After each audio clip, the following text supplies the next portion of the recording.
Assalamualaikum warahmatullahi wabarakatuh. Waalaikumsalam. Bapak Ibu jamaah yang insya Allah dirahmati oleh Allah Subhanahu wa Ta'ala, sebelum kita memulai pengajian pada pagi hari ini, marilah kita awali dengan tadarus Al-Quran bersama seperti biasanya. Untuk urutannya, yang pertama membaca ta'awudz, kedua membaca basmalah, dan yang ketiga membaca Al-Quran surat Al-Baqarah ayat 49 sampai 50 beserta artinya. Bagi bapak dan ibu yang membawa handphone atau mushaf Quran bisa dibuka terlebih dahulu.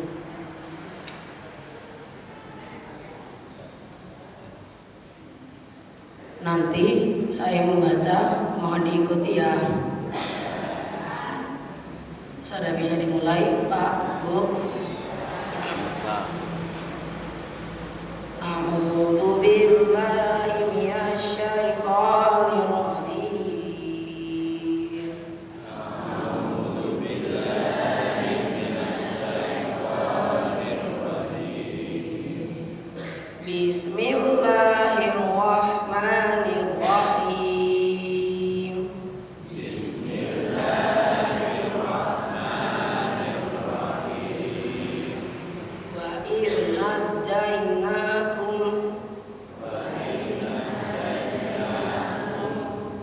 dan ingatlah tatkala kami selamatkan leluhur kalian min ali fir'auna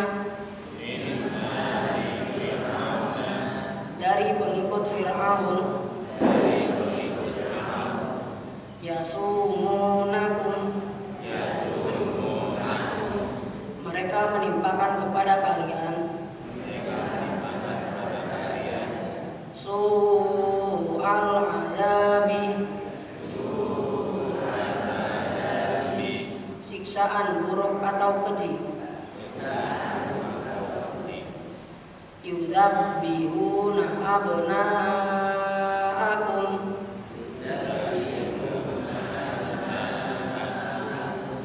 mereka menyembelih anak laki-laki leluhur kalian. Wa yastahyuna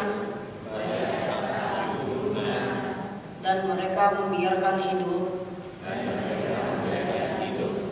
nisaakum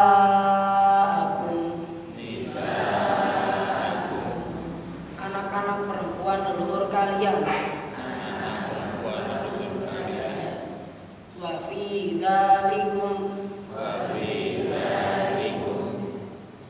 dan di dalam bentuk siksaan leluhur kalian itu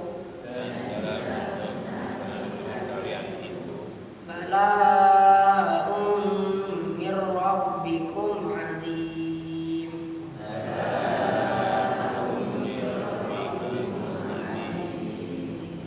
merupakan cobaan dari Tuhan kalian yang sangat berat. Wa idh faraqna dan ingatlah tatkala kami telah belah bikumul bahra untuk kalian laut merah. Fa'anjainakum lalu kami selamatkan kalian. Wa aghraqna dan kami tenggelamkan ala fir'auna para pengikut Fir'aun dan dirinya. Wa antum tanzurun dan kalian melihat laut menelan mereka. Shadaqallahul adzim.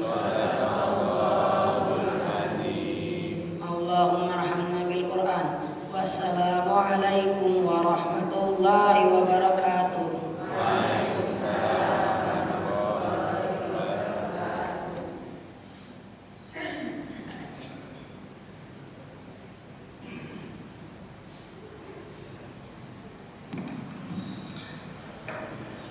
Alhamdulillah, tadi sudah kita bersama-sama baca Al-Quran. Semoga dengan bacaan Al-Quran tadi dapat membawa keberkahan untuk kita semua.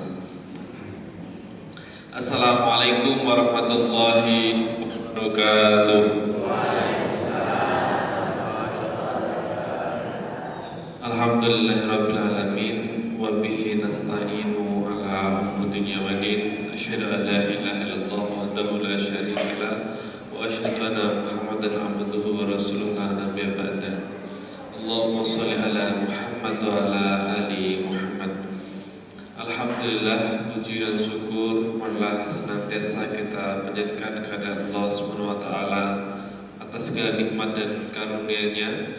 Pada hari ini, pagi hari ini, di tengah-tengah krimis, kita masih diberikan Allah kekuatan, kesehatan, dan dimudahkan langkah kita menuju majelis yang Allah dirahmati oleh Allah.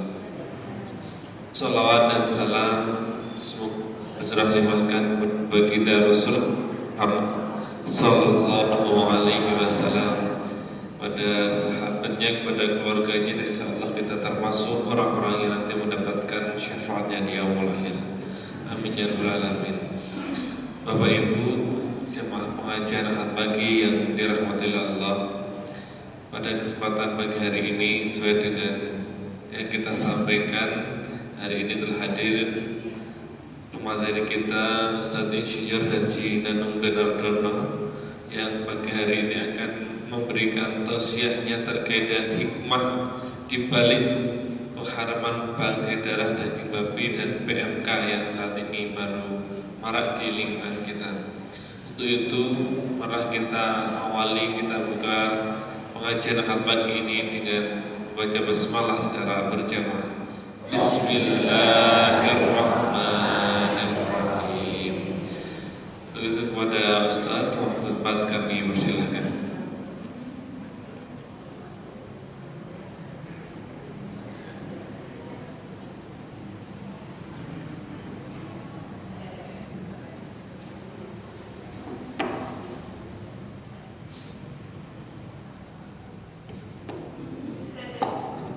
Assalamualaikum warahmatullahi wabarakatuh.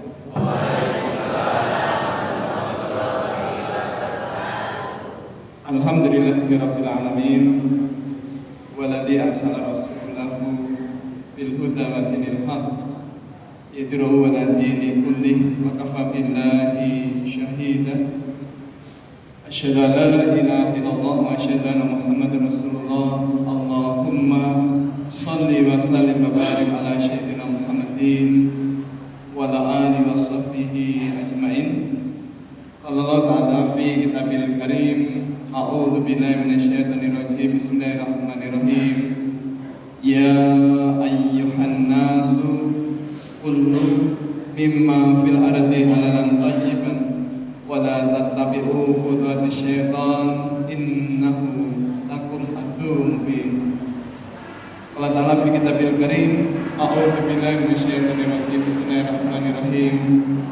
Ya ayyuhalladzina amanu kulu min thayyibati ma razaqnakum washkuru lillahi in kuntum iyyahu ta'budun.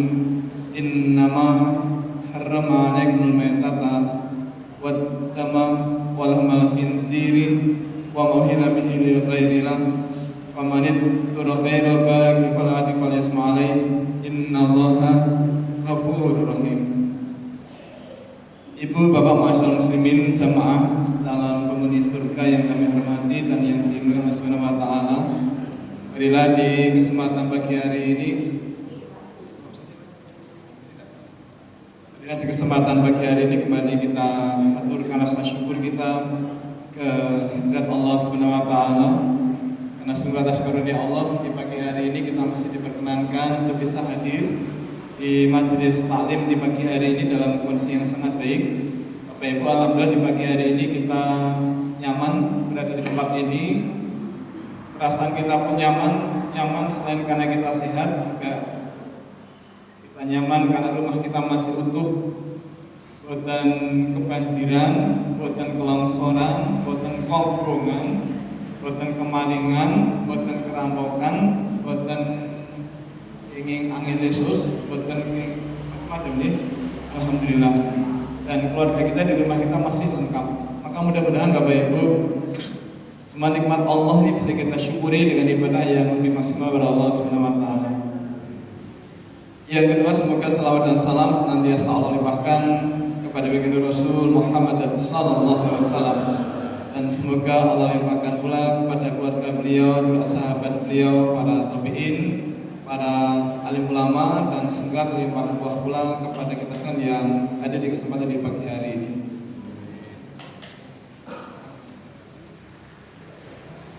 Bapak Ibu kami hormati dan yang dimuliakan Subhanahu wa taala, di pagi hari ini kita akan membahas hikmah di balik pengharaman mengkonsumsi bangkai darah daging babi. Jadi Bapak Ibu, yang kita yakini bahwa yang halal itu pasti baik. Yang halal itu pasti baik dan Allah juga maha baik. Maka termasuk kalau kemudian kita diharamkan mengkonsumsi bangkai darah daging babi, maka pasti ada hikmah di balik pengharaman itu.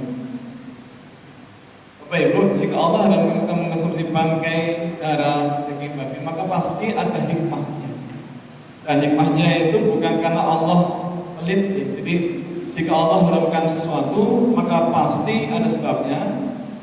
Dan sebabnya bukan karena Allah pelit, tetapi karena Allah itu mengetahui dan Allah tidak menghendaki kita dapat musibah gara-gara makan makanan haram.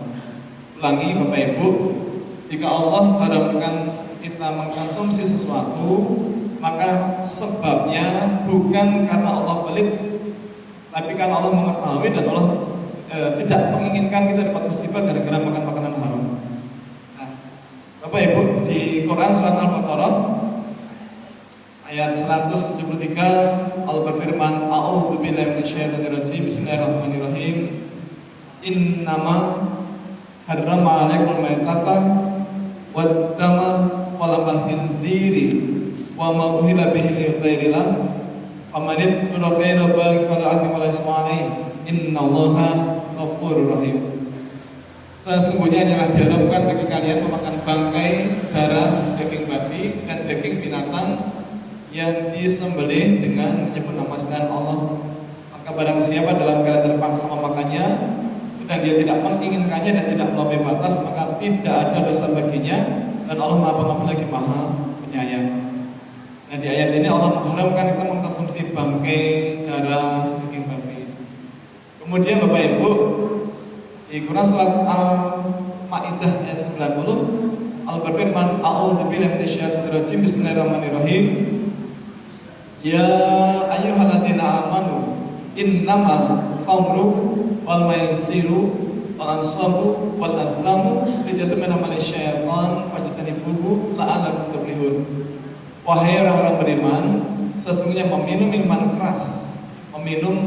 keras, berjudi, mengundi nasib dengan anak panah dan perbuatan keji, perbuatan syaitan, maka jauhilah perbuatan tersebut agar kalian dapatkan keberuntungan. Nah Bapak Ibu, di kedua ayat tadi Allah mengharamkan kita mengkonsumsi bangkai darah daging babi. Maka kita mesti meyakini bahwa pasti ada hikmah di balik pengharaman makan bangkai darah daging babi. Nah Bapak Ibu, memang di Quran tidak banyak keterangan tentang yang diharamkan. Artinya makanan halal itu berlimpah sangat banyak, tetapi yang diharamkan hanya sedikit. Yang diizinkan kita konsumsi sangat banyak, tapi yang diharamkan sangat sedikit. Bapak Ibu, yang diharamkan apa saja tadi? 1. Bangkai, 2. Darah, 3. Daging babi, 4. Minuman keras. Di beberapa hadis kita tidak diperkenankan mengkonsumsi daging binatang buas yang bertaring dan berkuku tajam. Bapak Ibu, non sewu memang jangan menapa ingkang nate dahar daging babi. Ada yang pernah makan daging babi? Berapa orang yang pernah makan daging babi? Kulung ngajak. Ampun sengaja zaman biyen. Ada Bapak Ibu yang pernah makan daging babi? Ada? Berapa orang? Jadi nggak ada yang katakan memang belum pernah atau pernah tapi tidak merasa kalau ini makan daging babi. Ya, kata Pak. Nah, kemudian Bapak Ibu di beberapa hadis kita tidak diperkenankan mengkonsumsi daging binatang buas yang bertaring dan berkuku tajam. Daging hewan-hewan karnivora. Contohnya apa? Harimau, singa. Jadi kalau di pasar Karangmojo itu yang ada yang jualan sate harimau, boleh. Harimau, singa, kemudian apa lagi? Jin, beruang, ular, termasuk daging siki tidak boleh dikonsumsi. Ya Bapak Ibu, daging siki termasuk yang diharamkan. Meskipun saya pernah baca di area Jogja, di Jogja itu ada kira-kira 50 warung yang jualan daging siki. Bapak Ibu yang pernah ada daging siki berapa orang? Angkat tangan. Terus bingung. Besok daging siki? Boleh besok? Siki. Loh, penjelasan tiap hari mau satu. Maksudnya besok daging siki. Siki, boleh besok? Siki Rix. Oh, hanya kalau nonton asu kan betul sopan di kita masjid. Kalau mau sopan lupa, siki. Ada nonton daging asu mungkin betul sopan lagi. Sengsu, kambing balap, kicang kota, daging ular tidak diharamkan. Nah, Bapak Ibu, jika Allah mengharamkan sesuatu, maka pasti ada sebabnya. Pasti ada sebabnya. Dan sebabnya bukan karena Allah pelit, tetapi Allah mengetahui dan Allah tidak ingin kita dapat musibah gara-gara makan makanan haram. Agak mirip nomor satu. Kalau kita di sore hari melihat adik-adik kecil ngaji TPA di halaman masjid, kita melihat mereka dengan asyik gitu dan kita suka, kita senang sekali. Lalu kemudian apa yang akan kita lakukan? Kalau kemudian setelah mereka selesai TPA, mereka main ke seberang jalan, ke tengah jalan, gelar pelosok di tengah jalan, akan kita biarkan atau kita larang? Kita larang. Nah, kalau kita larang, apakah karena kita pelit? Bukan. Tapi karena kita mengetahui dan kita tidak kepengen mereka dapat musibah gara-gara makan makanan haram. Maka Bapak Ibu dalam kaidah fikih disepakati para ulama bahwa al-hukmu yadurru ma'ilatihi wujudan wa adaman. Hukum itu ditetapkan pasti karena ada ilatnya, ada sebabnya. Nah, wujudan wa adaman, baik wujud nampak sebabnya kita mengetahui maupun kita tidak mengetahui, maka mestinya kita sami'na wa ata'na. Sami'na itu apa? Sami'na kita mendengar, wa ata'na dan kita taat patuh. Kenapa kita taat dan patuh? Selain karena iman, juga karena kita meyakini bahwa pasti ada sebabnya. Kita lihat video sebentarnya. Pemirsa, lebih dari 800 sapi terjangkit penyakit mulut dan kuku atau PMK di Kabupaten Gunung Kidul, Daerah Istimewa Yogyakarta. 65 sapi diantaranya mati dengan suspek PMK.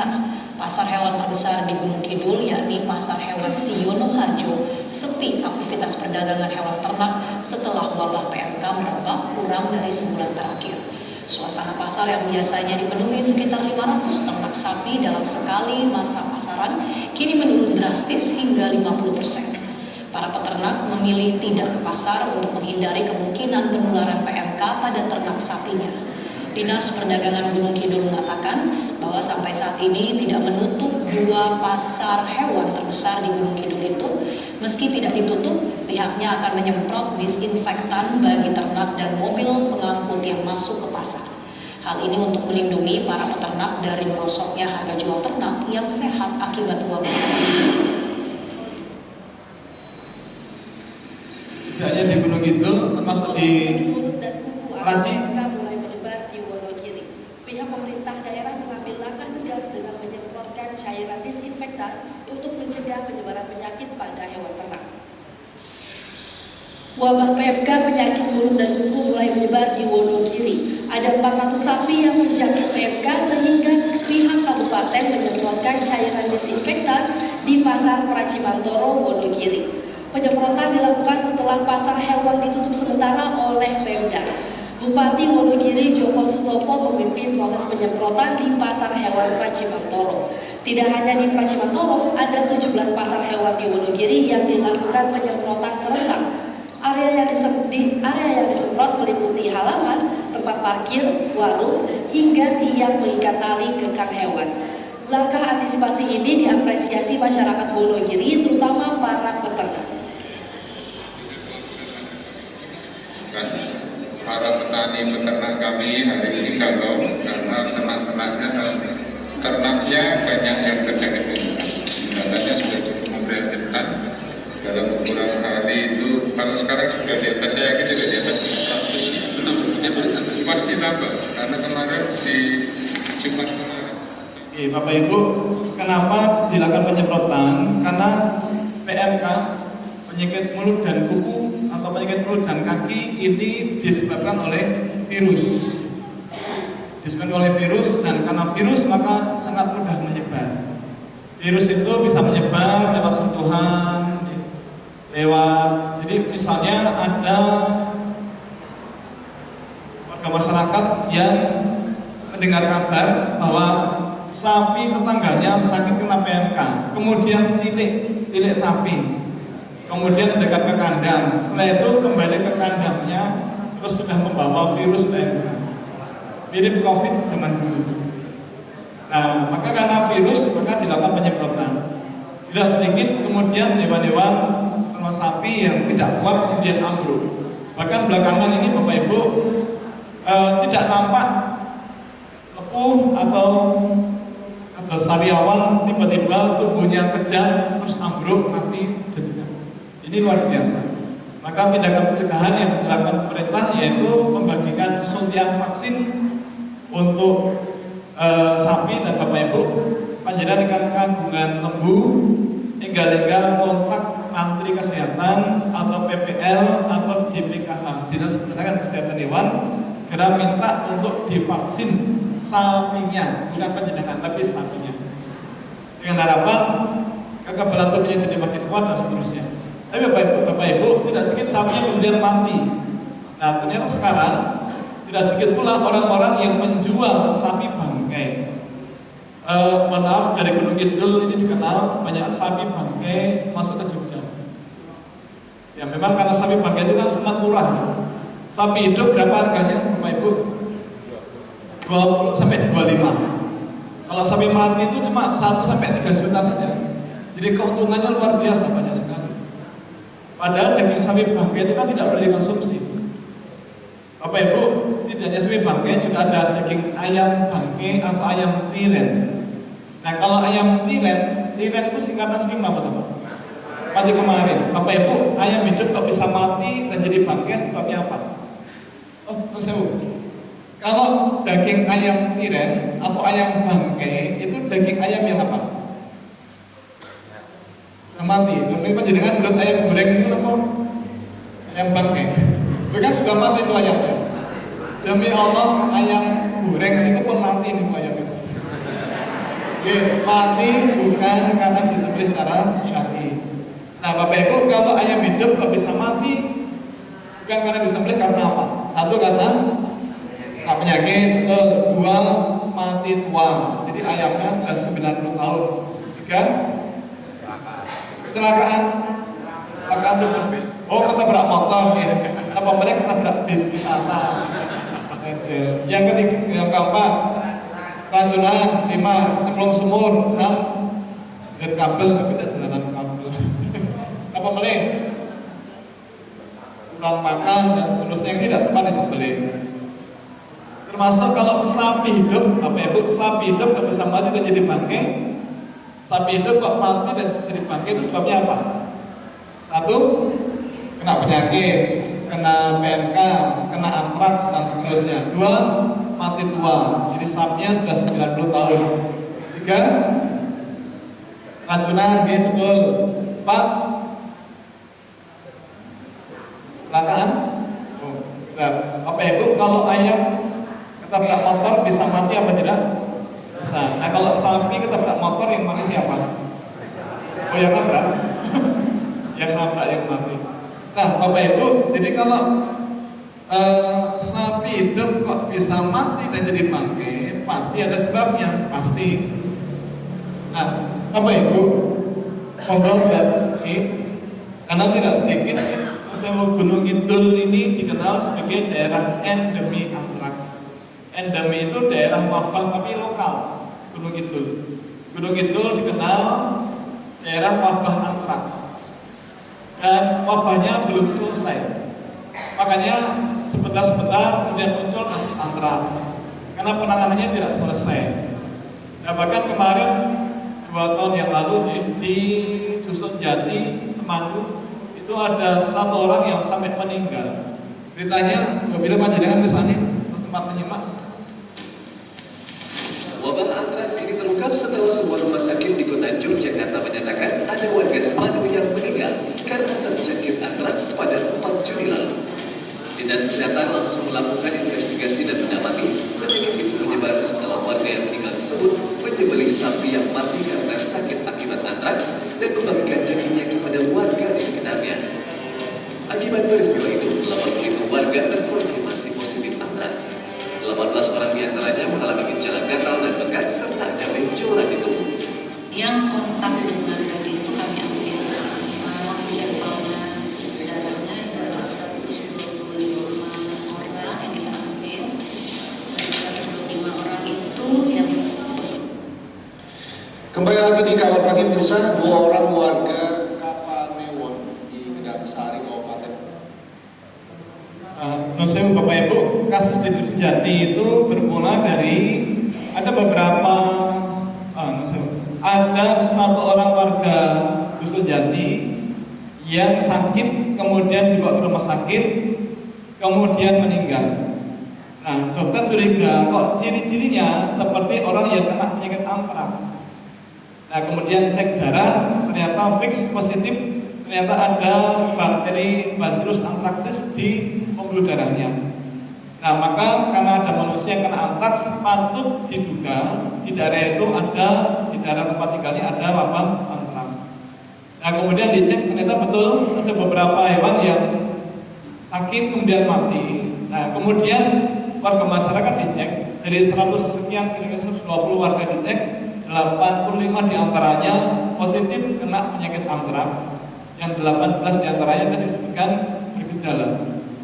Nah Bapak Ibu, kenapa kok bisa 1 dusun bareng-bareng kena antraks? Saya lacak beritanya, ternyata mereka mengkonsumsi daging bangkai sapi yang sudah dipendem, didudah malih.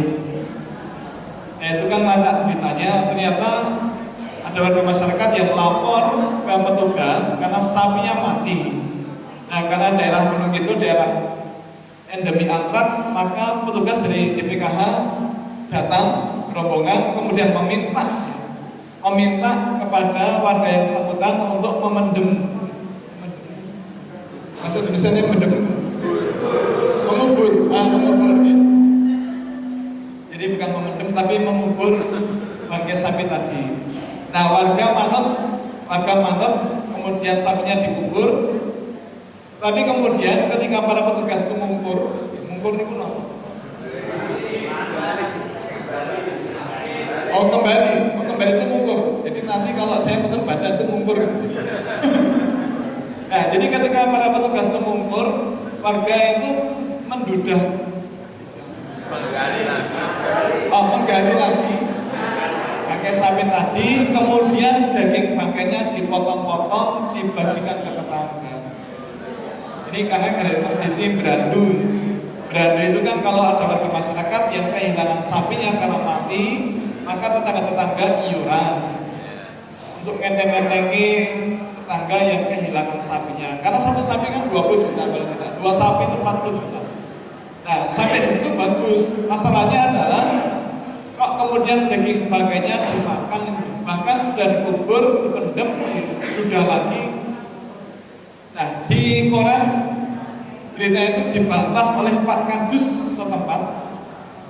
Tapi jadi Pak Kadusnya mengatakan, oh tidak, itu belum dipendem. Tapi Bapak Ibu, ketika saya dapat giliran isi pengajian di Masjid Besar Mujahidin Semanu, saya sampaikan materi ini, kemudian saya tanya ke jamaah, Bapak Ibu, benarkah warga masyarakat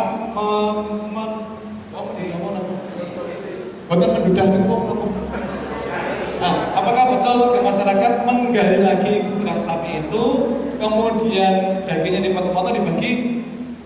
Jamaah pengajian mengatakan, ya betul. Nah, ada satu bapak yang ngajung, saya ketua takmir masjid di Dusun Jati, saya melihat sendiri mereka mudah itu kemudian dibagi-bagi. Ya gimana? Kalau kan tamat apa? Loh, apa mereka belum pernah ikut pengajian toh? Oh, itu yang makan itu orang bukan warga kita. Bukan warga kita. Maksudnya, jadi yang makan itu dulu agamanya Islam. Tapi murtad. Nah, yang makan itu bukan orang Islam, Pak. Kan itu kan mayoritas orang-orang non-muslim. Nah, kalau warga kita tidak ada yang makan. Nah, jadi Bapak Ibu, sepeda balik, jika Allah harapkan sesuatu, maka pasti ada sebabnya. Dan kejadian itu selalu berulang. Masa ini kemarin berulang. Kembali lagi di kabar pagi pemirsa, 2 orang warga Kapanewon di Gedang Sari, Kabupaten Jakarta dirawat di rumah sakit umum daerah Prambanan Sleman, diduga karena terpapar antraks. Kedua orang pasien tersebut diduga suspek antraks setelah sebelumnya diketahui menyembelih dan mengkonsumsi daging kambing yang sudah mati. Pasien tersebut mengalami sakit dengan gejala mirip dengan antraks dan dibawa ke RSUD Prambanan. Sehari kemudian 2 ekor kambing dan 1 ekor sapi milik pasien tersebut mati mendadak dan dikubur oleh warga. Dinas Kesehatan Bapak Ibu, sepeda balik, jika Allah harapkan sesuatu, maka pasti ada sebabnya. Jika Allah harapkan kita memakan daging bangkai, pasti ada sebabnya. Dan di kemauan yang jati lah kuayal sudah dilarang, tapi ngeyel, ya sudah kena. Itu darulah ternyata matinya karena penyakit antraks. Bapak Ibu, penyakit antraks itu penyakit yang disebabkan oleh bakteri dan habitat dari bakterinya itu kan ada di pembuluh darah. Maka jika hewan kena penyakit antraks tidak boleh disembelih. Nah, kalau disembelih darahnya keluar, maka bakteri tadi akan berubah jadi spora. Nah, sporanya bisa nyebar kemana-mana. Nah, ini yang dikhawatirkan. Nah, maka Bapak Ibu, ciri-ciri hewan yang kena penyakit antraks itu nafsu makannya hilang, jadi kurus begitu, kemudian demam tinggi. Bapak Ibu, bagaimana cara ngecek sapinya demam apa tidak? Bagaimana cara ngecek? Kalau manusia kan pakai termometer, nah kalau sapi pakai apa ngecek? Ini katanya mati mendadak. Sebenarnya tidak mendadak. Sapinya sudah memberitahu. Caranya dengan tubuhnya demam, panas tubuhnya. Bagaimana cara ngecek? Bapak Ibu, ada kearifan lokal cara ngecek, yaitu dengan memegang telinga. Coba Bapak Ibu sekarang pegang telinga masing-masing, dingin atau panas. Nah, kalau dingin berarti kita sehat. Kalau ini panas, apalagi nyelenget, berarti kita demam. Bapak Ibu masih ingat dulu ketika kita menggendong anak atau cucu kita, ketika demam, telinganya nempel di dada kita, panas, nyelenget. Nah, jadi untuk mengukur suhunya kita pegang telinganya. Maka Bapak Ibu, saya kira bagus panjenengan yang punya lembu setiap hari habis subuh datang ke kandang pegang telinga sapi. Dipegang gitu, dicek suhunya normal atau panas. Ini untuk dikasih awal ibadahnya sehat atau tidak. Nah, Bapak Ibu, ini sebentar lagi Ramadan. Kemudian setelah Ramadan nanti kita ada ibadah bulan Syawal, kemudian ibadah kurban. Bapak Ibu, tentunya panjenengan ibadah kurban begitu karena ibadah kurban perintah Allah. Dan kita meyakini ibadah kurban itu perintah Allah, maka jika Allah memerintahkan, maka Allah pula yang menduiti, ngerangati. Nah, kalau kemudian kita didahului, kemudian kita laksanakan, maka nanti pasti uang yang kita pakai untuk membeli hewan kurban akan dikembalikan oleh Allah SWT. Nah, jadi besok kalau misalnya ada ibu-ibu ibu-ibu yang masih di usia produktif, maksudnya masih dinas keputrian, diajak suami untuk cari hewan kurban, kemudian kira-kira 3 atau 4 bulan setelahnya kok panjenengan demam di pagi hari, kemudian nafsu makan hilang, di pagi hari kok mual, muntah, monggo dicek, barangkali panjenengan hamil. Karena ciri-ciri orang hamil kan begitu. Lalu apa hubungannya dengan materi ini? Bapak Ibu, ciri-ciri orang yang kena penyakit antraks, itu demam tinggi, kemudian nafsu makan hilang, mual di pagi hari, dan kalau mengalami itu segera ke dokter.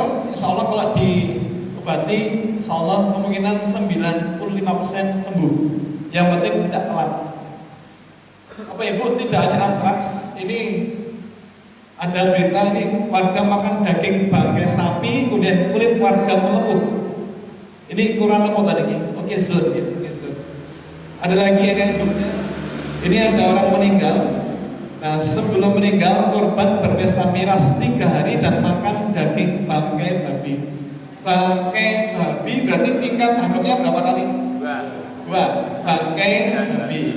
Jadi sudah babi masih bangkai. Tapi ada yang tingkat 3. Apa yang profesor? Ada makanan haram yang haramnya itu tingkat 3. Profesor. Kalau pulau kasih besok, bangkai babi betina yang bunting. Karena kan dia mengandung babi mengandung babi, babi mengandung babi, bangkai ya. Jadi tingkat haramnya 3 kali. Kemudian di Afrika, di Kongo, pejabat Kongo, negara Kongo akui kebiasaan masyarakat makan bangkai kerang. Jadi penyebab penyakit cacar monyet. Ada lagi Bapak Ibu, doyan makan daging bangkai kerang, disebut sebagai penyebab cacar monyet. Jadi sangat menular. Kemudian ada lagi cerita lengkap anak siswa SD di ND. ND itu di mana ND? Kalimantan, Sumatera, NTT, Pusat Tenggara Timur. Ini ada anak SD meninggal setelah makan bangkai daging anjing yang dimakan. Terus moten Sikirix. Jadi ada anak SD nemu kirik mati, kemudian digarang, dibakar, dimakan. Itu mati. Ya Allah. Maka Bapak Ibu, jika Allah haramkan sesuatu pasti ada sebabnya. Jika Allah haramkan mengkonsumsi bangkai, pasti ada sebabnya. Bangkai. Yang kedua darah. Bapak Ibu, pasti ada hikmah ketika kita dilarang mengkonsumsi darah. Kalau di sekitar kita kuliner asam gunakan darah itu contohnya apa ya? Misal saren. Apa boleh? Kan Bali ini kok nasi lawar. Di luar negeri ada lagi yang lain Bapak Ibu, seperti ini. Di Vietnam ada yang namanya Thit Khan.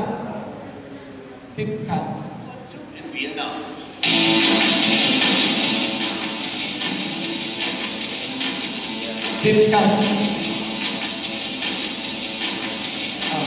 Nah, ini waktunya mepet, kita lewat saja. Bapak Ibu, pasti ada hikmah ketika Allah haramkan mengkonsumsi darah. Contohnya dulu pernah Bapak Ibu, saya dapat cerita dari guru agama SMA Negeri 1 Terabat di Jakarta, Bapak Dr. Andes Haji Wasis Abdullah. Pak Wasis cerita bahwa beliau pernah membesuk tetangganya yang sakit opnam di rumah sakit. Nah, selayaknya membesuk orang sakit kan ngobrol dengan yang sakit. Kemudian ditanya, Pak D, jenengan itu gerah nopo? Ditanya tidak menjawab, malah melengos. Melengos itu apa? Melengos itu apa? Melengos. Membuang muka. Oh, membuang muka. Nanti diambil lagi nggak? Tanya. Kayak membuang muka nanti diambil lagi apa tidak? Oh, memalingkan wajah. Nah, kemudian jadi tidak menjawab, malah memalingkan muka. Nah, kemudian ngobrol lagi, misalnya lagi, jenengan itu gerah nopo? Pak D, panjenengan itu gerah nopo? Tidak menjawab, malah memalingkan wajah lagi. Nah, ini Pak Wasis tanggal. Nampaknya tidak kepingin diketahui sakitnya apa. Bapak Ibu itu kira-kira sakitnya apa ya? Kok ditanya kok tidak menjawab malah melengos. Nah kemudian jelang maghrib Pak Wasis pamit karena segera pulang, karena beliau biasa sholat awal waktu berjamaah di masjid. Nah pas mau keluar beliau kepikiran, nah nanti kalau ditanya istri, Pak D sakitnya apa? Tidak tahu, itu kan aneh. Masa seorang sakit tidak tahu sakitnya apa, itu kan aneh. Maka kemudian dia bertanya kepada anaknya yang sakit, kan nunggu di pintu, tanya, Mbak, saat ini bapak itu gerah apa tuh? Oh bapaknya itu ingin dipon operasi, jadi maaf, tuh ban anusnya disobek dokter, dibuka. Kenapa? Karena tidak, jadi 2 hari tidak bisa buang air, tersumbat, tidak bisa keluar. Loh, saya itu kenapa Mbak? Kita sebut tinggi bapak ini remen dan saren itu apa Pak? Darah ayam yang ditampung ngangge batok. Tadi kita sebut batok betul gitu. Masih batok nopo rantang nopo mangkok ditampung, maka kemudian dia akan menjendal. Bapak Ibu, saya itu bayangkan 2 hari tidak bisa BAB, rasanya bagaimana ya? Itu kenapa kok bisa tersumbat? Bapak Ibu, panjenengan siapa saja yang pernah menyembelih hewan? Julia. 1, 2, 3, 4, 5, 6, 7, 8, 9, 10, 200. Oke.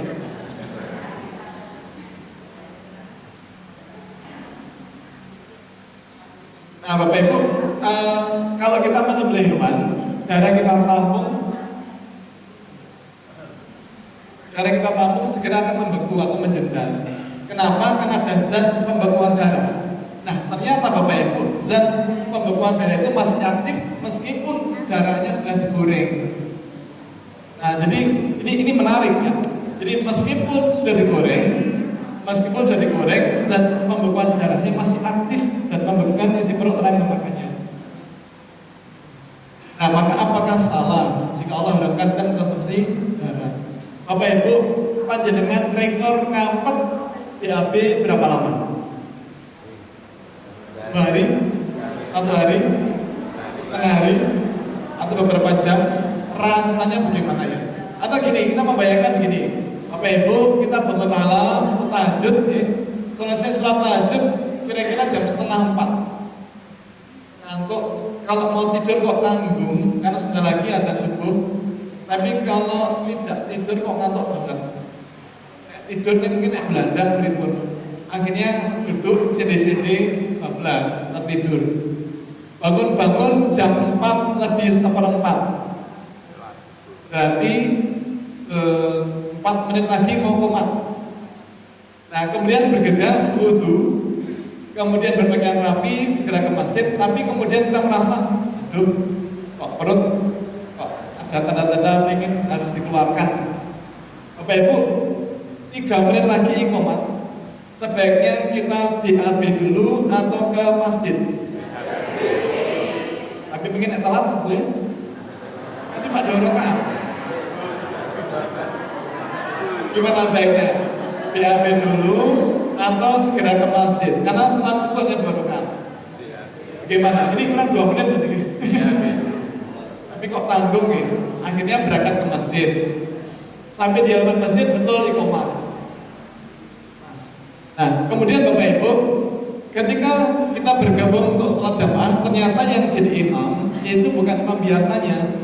Ternyata ada tamu syekh dari Palestina datang ke tempat kita, dan karena masjidnya pakai AC nyaman, maka beliau imam tamu ini ketika sholat subuh rakaat pertama membaca Quran surat Al-Baqarah disambung kali Ali Imran. Rakaat kedua An-Nisa disambung Al-Maidah. Padahal perut kita gimana rasanya? Bapak Ibu, itu baru beberapa menit. Nah ini 2 hari tidak bisa BAB, itu rasanya bagaimana? Maka Bapak Ibu, jika Allah dalam sesuatu, maka pasti ada sebabnya. Nah suatu ketika saya silaturahim ke rumah Ustaz Fatul Hilal. Ini Ustaz senior di Jogja. Beliau ketuanya banyak dipilih warga di Jogja dan sekitarnya. Nah, pas saya silaturahim ke beliau, kami cerita banyak hal, sampai kemudian nyinggung info yang disampaikan Bapak Mas Abdullah guru agama sama satu tadi tentang orang yang sakit di rumah sakit gara-gara isi perutnya mengeras dan kemudian tidak bisa BAB. Nah mendengar itu beliau satu kali mengatakan, ketemu jawabannya itu, kenapa Ustaz kok saja gembira? Dia mengatakan, saya itu kan pernah ngisi pengajian di sebuah dusun, menyampaikan materi mengenai pengharaman memakan bangkai dan darah. Saya kok malah dibully orang-orang kampung di situ. Mereka tidak mau dilarang. Alasannya di dusun itu banyak pengusaha rumah potong ayam dan mereka biasa menampung darah ayam itu kemudian digoreng, dijual di pasar atau di gudang sebagai saren. Mereka tidak mau dilarang. Ya, saya katakan loh yang melarang itu bukan saya tapi Allah. Nek jenengan ngeyel aku monggo, itu bukan urusan saya tapi urusan panjenengan dengan Allah. Bapak Ibu ini benar nggak? Jadi kalau ada orang diberitahu kok ngeyel, pun ya sudah, itu urusan dia dengan Allah. Nah kemudian setelah beberapa hari Satpatulillah didatangi warga setempat di dusun itu, kemudian Assalamualaikum warahmatullahi wabarakatuh. Nah setelah duduk para tamu bertanya, Ustaz masih ingat kami? Kalau wajah ingat, tapi nama saya lupa. Ini saat kami dari dusun ini yang kemarin berjalan saat isi di tempat kami. Oh iya, ada apakah ini? Jadi sepindah setelah kami ingin silaturahim, kami izin Ustaz, alhamdulillah Pak tabarakallah. Yang kedua mau minta tolong Ustaz. Ini ada tetangga kami itu yang sakit. Ada tetangga kami yang sakit, mohon Ustaz berkenan untuk menyembuhkan. Nah, Ustaz Bilal Yasem kemudian mengatakan, sewu, yang bisa menyembuhkan itu hanya Allah. Bukan saya, bukan Allah, saya nggak bisa menyembuhkan. Oh, ini kami keliru Ustaz. Mohon Ustaz berkenan untuk mengobati. Maaf, saya bukan dokter, bukan tabib, bukan terapis, bukan menteri kesehatan. Saya benar-benar belajar pengobatan. Ya itu Ustaz minimal mohon Ustaz berkenan untuk mendoakan. Oke, kalau mendoakan saya bisa. Nah kemudian satu bulan datang yang sakit, kemudian ngobrol, tanya sakitnya apa gitu. Itu katanya perutnya sakit sekali dan tidak bisa BAB 2 hari kira-kira pertama. Nah ada warga tetangganya yang kemudian ada tetangganya mengatakan itu sok mam saren. Nah jadi Bapak Ibu setidaknya ada 2 kasus di mana orang biasa makan saren, maka zat pembekuan darahnya tidak hanya aktif membekukan darah saren dari ayam itu, tapi juga isi perut orang yang makan itu. Maka sepindah balik, apakah salah jika Allah harapkan kita mengkonsumsi bangkai dan darah? Nah kemudian Bapak Ibu, jika Allah harapkan kita mengkonsumsi daging babi, maka pasti ada sebabnya, pasti. Bapak Ibu kira-kira apa ya sebabnya ya? Kenapa kok kita tidak boleh makan daging babi? Kira-kira apa ya hikmahnya ya? Cacing kita 1, 2, penyakitnya banyak. Yang penyakitnya banyak kan babinya, bukan kita.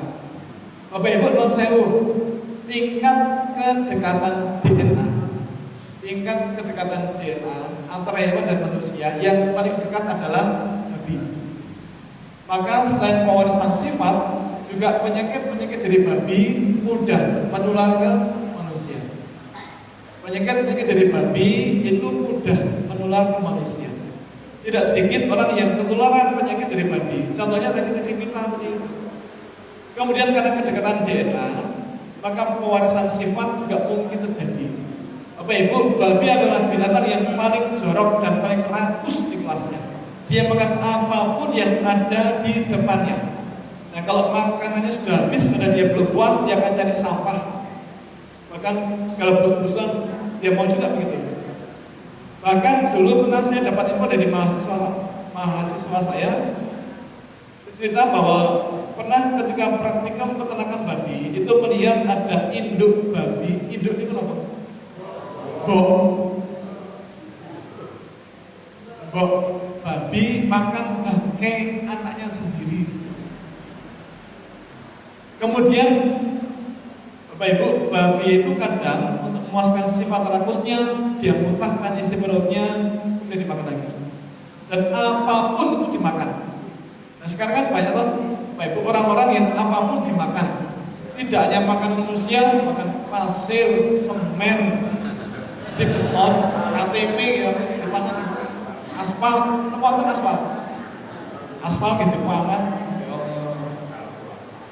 Dan Bapak Ibu, boleh ya, saya matur agak jorok dikit boleh ya? Babi itu kadang-kadang mengancingi dulu pakannya baru dimakan. Ya mungkin biar agak asin-asin gurih gitu. Nanti kurang asin kita tambah kuahnya. Kemudian saya pernah Bapak Ibu dapat tugas audit untuk sertifikat halal di daerah Kalasan. Waktu itu siang kira-kira jam 1 siang. Karena kami mampir dulu untuk sholat dulu di masjid di dekat lokasi pembelian itu. Nah Bapak Ibu waktu itu ketika kami audit, saya mendengar suara seperti anak kecil yang menjerit-jerit waktu audit siang itu. Tapi kemudian saya pikir bukan, itu bukan suara anak kecil, itu suara babi. Nah, saya nanya ke ibu yang kami audit, itu kayak suara babi. Oh iya, itu di sebelah utara itu ada peternakan babi. Nah betul, setelah audit kami sempatkan mampir di peternakan babi. Bapak Ibu, ada 3 unit kandang yang waktu itu ada di lokasi.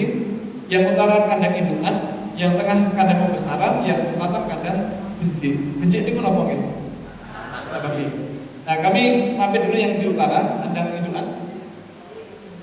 Kandang indukan, Bapak Ibu ternyata betul, lantai kandang babi itu dibuat miring. Tujuannya apa? Kenapa lantai kandang babi dibuat miring? Tujuannya adalah agar kotoran-kotoran menyingkir.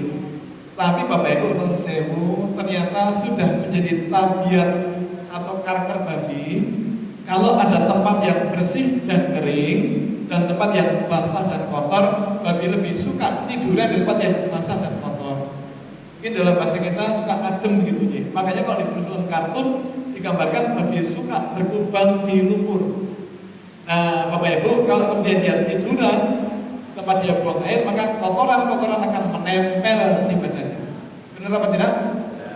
Dan menurut kalau di kandang ada lebih dari 1 babi, maka biasanya kotoran yang menempel di badannya akan dijilati oleh teman-temannya.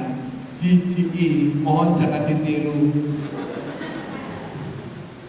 Nah kemudian kami geser ke selatan di kandang gecik.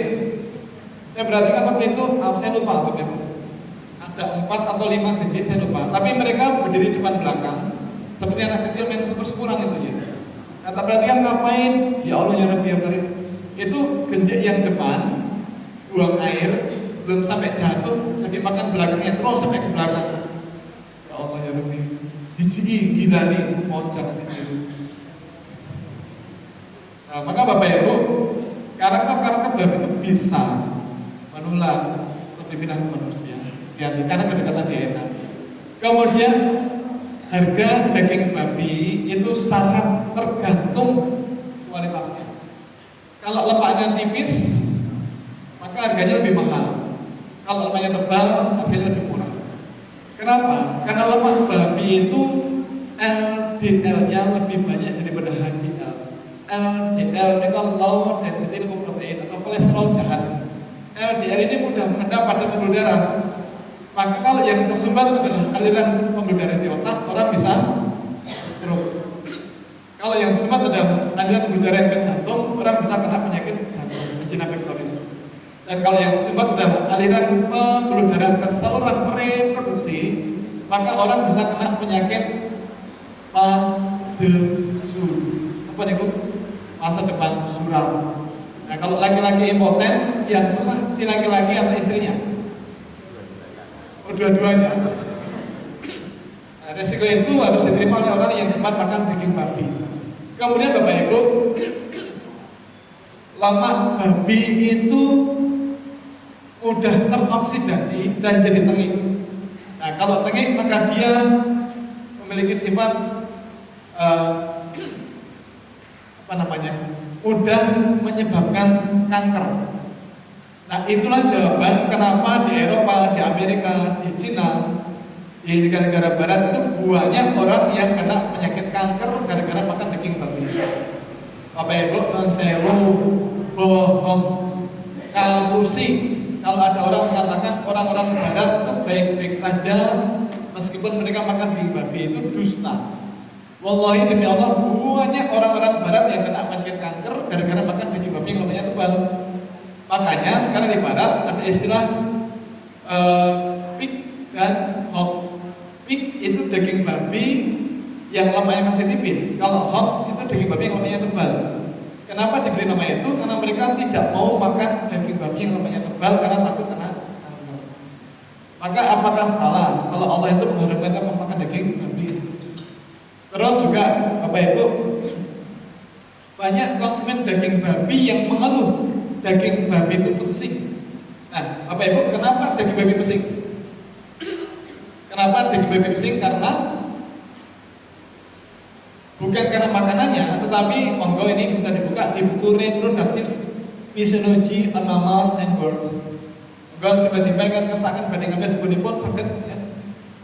Buku Reproductive Physiology on Mammals and Birds atau fisiologi reproduksi mamalia dan unggas.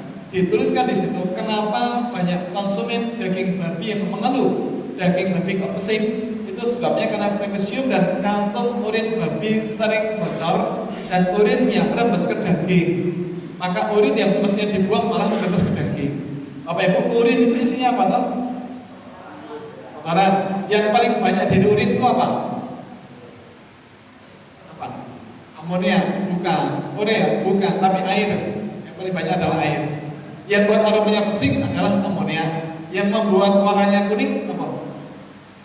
Bukan sirup artisa tapi pigmen warna urin dan seterusnya. Kemudian selain itu ada banyak racun yang dikeluarkan termasuk ureum, kreatinin pikiran dan asam urat. Bapak Ibu, ada yang menarik ketika milad ke-17 atau ulang tahun ke-17 LPPOM NPI Pusat di Hotel Elimit Jakarta tahun 2007 lamanya. Tapi ini menarik. Waktu itu narasumber seminar mengatakan bahwa asam urat sebagai racun dikeluarkan dari tubuh babi, jumlahnya berkebalikan dengan jumlah asam urat yang dikeluarkan dari tubuh manusia. Manusia normalnya mengeluarkan asam urat 98%, yang 2% tertan di jaringan, di rumah itu yang dikeluarkan. Nah, kalau yang dikeluarkan itu hanya 70%, maka yang 30% akan tertan di jaringan, terutama di kaki. Maka kita nggak bisa duduk ini, nggak bisa, karena mesti sakit sekali. Itu kalau asam uratnya yang dikeluarkan nggak banyak. Nah, normalnya 98%, yang 2% tertan di jaringan, di rumah itu yang dikeluarkan. Nah, Bapak Ibu, kalau babi yang dikeluarkan cuma 2%, yang 98% merembes ke daging. Jadi daging babi itu ya tempat kumpulan kotoran, kumpulan penyakit, kumpulan kotoran dan seterusnya. Saya Bapak Ibu, ini tadi saya matur asam urat presaja. Bulan asam urat dengan emping ninjo juga presaja. Ternyata emping ninjo bisa menurunkan asam urat, Bapak. Kenapa? Kok Bapak Ibu, emping ninjo itu bisa menurunkan asam urat? Saya kok pandangan saya berubah kenapa? Gini. Biar tidak salah persepsi, tidak salah paham gini. Bapak Ibu, kalau orang makan emping ninjo terlalu banyak, maka asam uratnya bisa turun dari mulut ke kaki. Dari mulut ke kaki itu turun, Pak, tidak naik. Kita apa bisa menaikkan? Nggak bisa. Kita letakkan emping di kaki, asam urat naik ke mulut, tidak bisa. Nah, maka Bapak Ibu, moga atas karena pasti ada sebab ketika Allah melakukan sesuatu. Nah, kemudian juga ini tadi saya matur, termasuk babi itu suka makan kotoran. Oh my God, that pig is eating dirt. You are so gross. Ini kalau lihat penampilannya makannya itu lahap.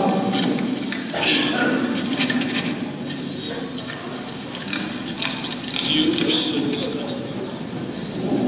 Oh my goodness.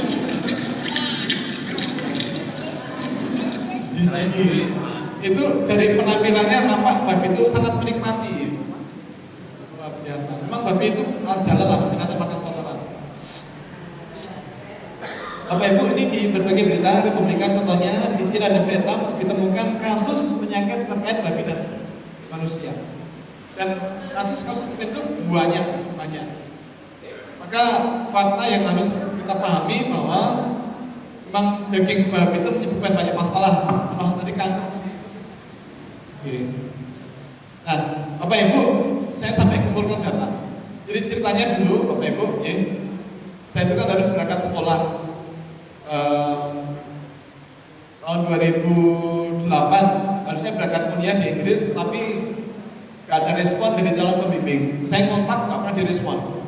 Jadi kemudian dapat info, saya jadi minta tolong untuk kami, Profesor Rostov gitu, untuk teleponkan calon pembimbing saya.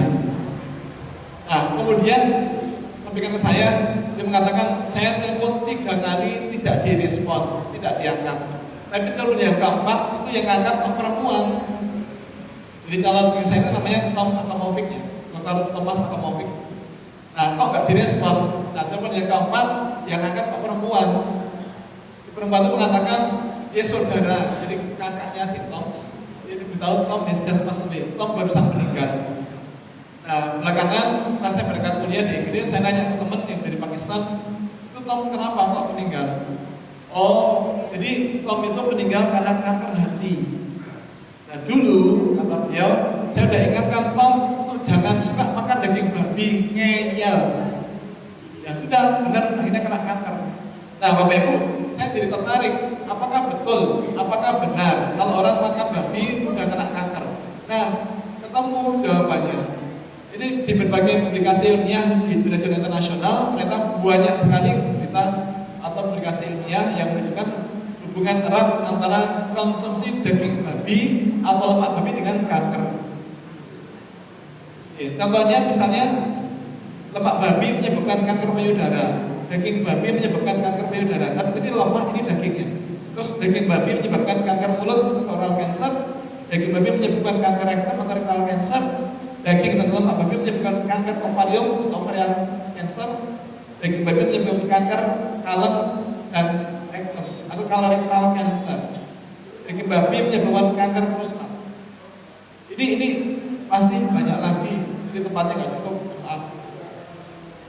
Nah, maka Bapak Ibu segera balik, apakah salah jika Allah harapkan kita mengkonsumsi daging babi? Maka monggo Bapak Ibu di kesempatan yang sangat baik ini kita sering mengingatkan bahwa jika Allah harapkan sesuatu maka pasti ada sebabnya. Nah, baik kita mengetahui maupun tidak mengetahui sebabnya, maka mestinya kita sami'na wa ata'na. Kita mendengar, kita mampu. Kadang Bapak Ibu juga ada manfaatnya, dan kita mohon berdoa Subhanahu wa Ta'ala semoga kita dilindungi Allah dari berbagai musibah gara-gara konsumsi daging yang diharamkan. Bapak Ibu, kami berdoa semoga panjenengan semuanya oleh Allah diparingi keselamatan hidup di dunia dan di akhirat, kemudian hidup, kemudian juga diparingi rezeki dari Allah, rezeki yang berlimpah, yang barokah untuk bekal ibadah panjenengan sekeluarga, untuk tidak ke Mekah dan Madinah dan cinta umrah. Semoga panjenengan yang hari ini masih punya masalah, semoga masalah dihapus Allah Subhanahu wa Ta'ala. Yang hari ini Bapak Ibu yang ada di sini, semoga panjenengan dan keluarga panjenengan Allah diparingi kesembuhan dari semua penyakit yang saat ini masih jadi tubuh kita, dan semoga panjenengan dimudahkan, masih punya hutang dimudahkan untuk nyaur hutang. Demikian, semoga ada manfaatnya. Mohon maaf atas semua khilaf. Akhirul kalam. Assalamualaikum warahmatullahi wabarakatuh.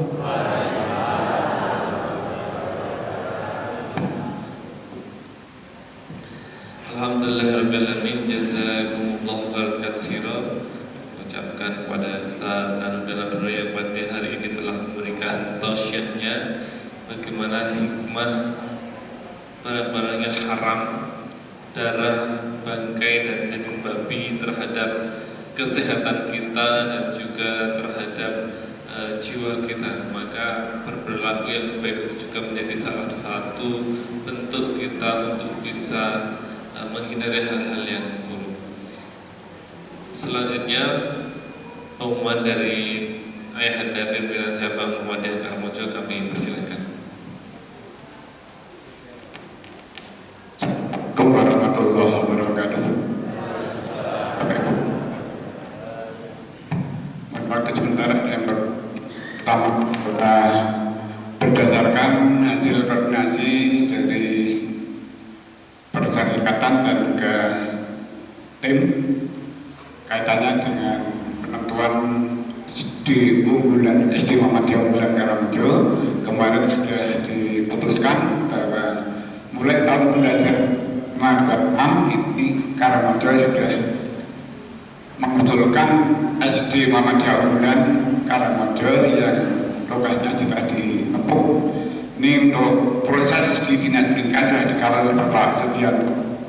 Kemudian dengan hormat pada Bapak Ibu, karena kita sudah sepakat menentukan SD Muhammadiyah Unggulan Karangrejo, bantuannya tentu kami harapkan artinya sekarang kan sudah mulai penjaringan calon siswa dari manapun nanti mohon bisa disampaikan pada tim, karena untuk bulan Februari sudah menerima pendaftaran golongan yang pertama.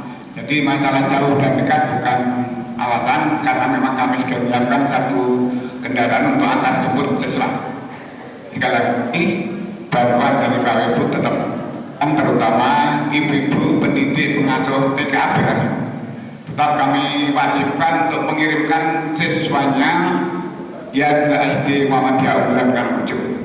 Jadi sekali lagi pada ibu-ibu adik-adik pengasuh TKB Karangrejo, kami wajibkan untuk mengirimkan siswanya ke SD Muhammadiyah Unggulan Karangrejo. Jadi nanti kalau yang memang kesulitan transportasi, kami sudah menyiapkan kendaraan untuk antar jemput. Namun kalau ada yang memang tidak mau memberikan informasi pada siswanya untuk mendukung keberadaan SD Muhammadiyah Unggulan Karangrejo, nanti akan ada sanksi bagi guru-gurunya. Jadi bisa nanti kami pindah ke Lombok, ke Tepus, ke Giri Jubo dan sebagainya. Kalau tidak percaya coba saja. Coba saja. Dan untuk tahun pembelajaran 2526 dari guru TK memang tidak loyal kepada persyaratan, nanti akan ada sanksi, kami geser ke tempat yang lebih jauh lagi. Karena karena harus ada dukungan bersama-sama. Pertama. Kemudian yang kedua kalinya, alhamdulillah Mas dan Mas Agung yang kemarin mengawal proses renovasi ambulan pasien sudah bisa kita presentasi, depan sudah siap. Jadi nanti mungkin ibu bapak yang akan mengawal menggunakan monggo sudah siap ya. Jadi mulai hari besok ini sudah bisa melayani langganan kemarin yang antar jemput ke rumah sakit. Nanti sudah akan diserahkan beberapa Pak Dukuh Warung yang memang mengoperasikan ambulan ini. Untuk itu dari Pemkab Cabang mengucapkan terima kasih atas bantuan, dukungan, donasi dari Bapak Ibu menjadi awal jariah beliau, sehingga nanti pelayanan untuk warga masyarakat di Karangrejo dan lingkungan ini nanti bisa segera teratasi. Karena akhir-akhir kan banyak yang Agung, Mas Danang, saya dan Pak Koko, kapan ambulan bisa dioperasikan lagi? Alhamdulillah di depan sudah jadi ambulan yang baru lagi, kata dukungan dari para Bapak Ibu. Namun demikian, walaupun sudah siap lagi, namun untuk kelanjutannya tetap dari tim, dari Mas Agung, Mas Danang, pun juga donasi kelanjutannya untuk perawatan. Karena perjalanan itu juga membutuhkan perawatan, untuk itu tanpa dukungan dari semua pihak yang akan bisa berjalan. Demikian banyak atas perhatiannya kita terima kasih. Assalamualaikum warahmatullahi wabarakatuh. Demikian tadi pengumuman dari Ayahanda Pimpinan Cabang Muhammadiyah Karangrejo. Untuk pekan depan insya Allah akan disampaikan materi dari Ustadz R. Subekti, adalah advokat dari Yogyakarta. Demikian Bapak Ibu yang kami sampaikan. Marilah kita akhiri, kita tutup pengajian pagi pada pagi hari ini dengan sama-sama menyatakan hamdalah dan doa penutup kafaratul majelis. Alhamdulillahirabbil alamin. Subhanaka Allahumma bihamdika asyhadu an la ilaha illa anta astaghfiruka wa atubu ilaik. Dari Assalamualaikum warahmatullahi wabarakatuh.